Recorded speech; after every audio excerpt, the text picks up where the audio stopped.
আসসালামু আলাইকুম। প্রধান উপদেষ্টার সঙ্গে রাজনৈতিক দলগুলোর বৈঠক শুরু। দ্বিতীয় দফায় বৈঠক হচ্ছে এবং এবারের ইস্যু হচ্ছে সংস্কার। সংস্কার বিষয়ে ঐক্যমত্যে পৌঁছানো। আমার যেটা ধারণা করি যে এই বৈঠকও ব্যর্থ হবে। রাজনৈতিক দলগুলো তার দৃষ্টিভঙ্গি থেকে তারা সরবে না। একটা দুইটা পয়েন্টে হয়তো আসবে, যেমন সুষ্ঠু নিরপেক্ষ নির্বাচনের জন্য একটা অন্তর্বর্তী সরকার বা তত্ত্বাবধায়ক সরকার, এই ধরনের কিছু।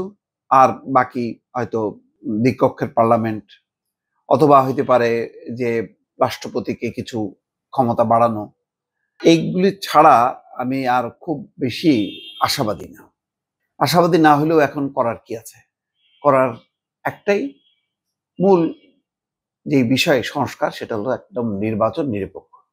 সেটাকে করার জন্য কিভাবে পুলিশ প্রশাসন, নির্বাচন কমিশন তার অবস্থান থেকে একটা নিরপেক্ষ নির্বাচন করতে পারে, সেই বিষয়ে মোটা দাগের একটা যদি আলোচনা হয়ে এই পর্যায়টা শেষ হয় তাহলে ভালো।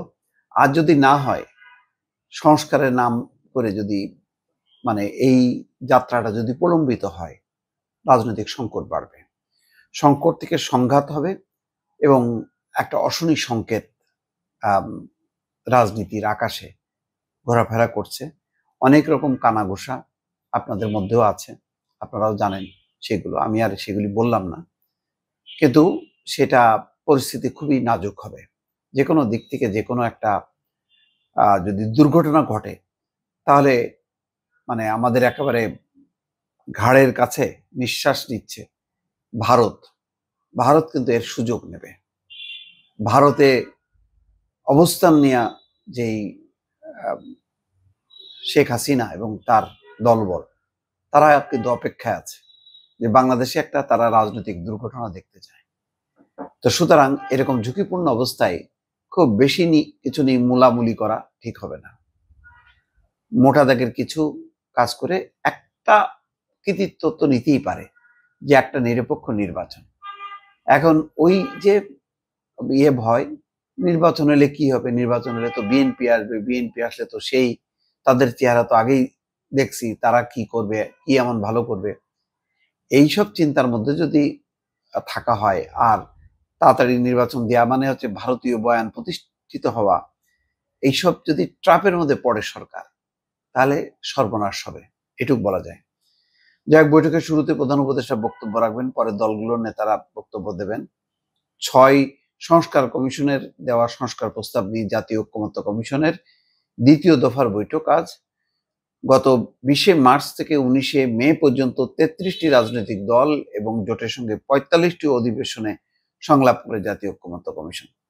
সংলাপে রাজনৈতিক দলগুলোর সঙ্গে সাংবিধানিক গুরুত্বপূর্ণ বিষয়ে ঐকমত্যে পৌঁছানো সম্ভব হয়নি বলে জানিয়েছে কমিশন। এটা তো পরিষ্কার দেখা গেছে।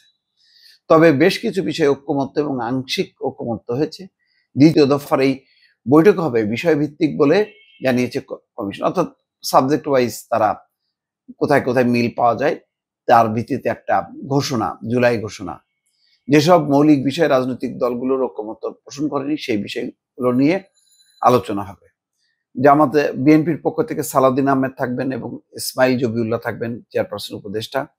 জামাতের থাকবেন আমির সৈয়দ আবদুল্লাহ মোহাম্মদ তাহের, সহকারী সেক্রেটারি জেনারেল হামিদুর রহমান, নাগরিক পার্টির আহ্বায়ক নাহিদ ইসলাম, আক্তার হোসেন, বিপ্লবী ওয়ার্কার্স পার্টির সাইফুল হক, জুনায়েদ সাকি, গণসংহতি আন্দোলনের, যাক এইভাবে সাদাত হোসেন সেলিম সহ ওনারা থাকবেন।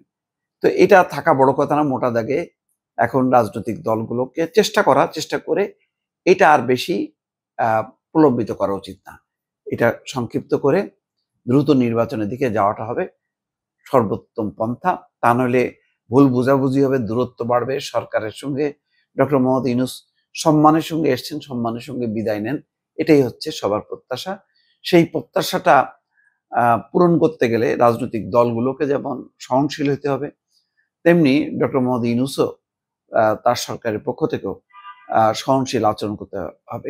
কোনো বিষয়ে যেমন ইশরাকের ইস্যুটা যেভাবে উপেক্ষা করা হলো, সচিবালয় আন্দোলনটাকে কোনো পাত্তা না দেয়া, এই সমস্ত জায়গা থেকে বের হয়ে আসতে হবে সরকারকে। দর্শক ভালো থাকবেন, আল্লাহ হাফেজ।